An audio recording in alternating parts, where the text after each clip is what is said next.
இயேசு கிறிஸ்துவின் இனிய நாமத்தில் உங்கள் ஒவ்வொருவருக்கும் என்னுடைய அன்பின் வாழ்த்துக்களை தெரிவித்துக் கொள்கிறேன். இன்றைய தேற்றிடும் ஔஷதத்தின் மூலமாய் கர்த்தர் நமக்கு ஒரு வார்த்தையை கொடுத்திருக்கிறார். எபேசியர் 2வது அதிகாரம் 5வது வசனம்.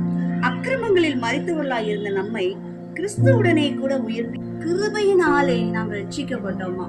கிருபை என்பது ஒரு மனிதனுக்கு ஆண்டவர் காண்பிக்கிறதான ஒரு காரியம், ஆண்டவர் காண்பிக்கிறதான ஒரு இரக்கம், ஒரு பேரன்பு.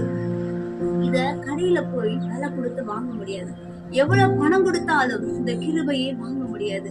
இது ஆண்டவர் காண்பிக்கிறதான ஒரு அளவில்லாத இரக்கம். தகுதியே இல்லாதவர்களுக்கு ஆண்டவரால் தாராளமாய் கொடுக்கப்படுகிறதான ஒரு விலை மதிக்க முடியாத ஒரு அன்பு. ரட்சிப்பு என்பது விடுதலையாக்கப்பட்ட ஒரு சூழ்நிலை. பாவத்துல வாழ்ந்து கொண்டிருக்கிற மனிதனை விடுதலையாக்குறாராம். இது தேவனால் உண்டான ஒரு ஈவு என்பதை அறிந்து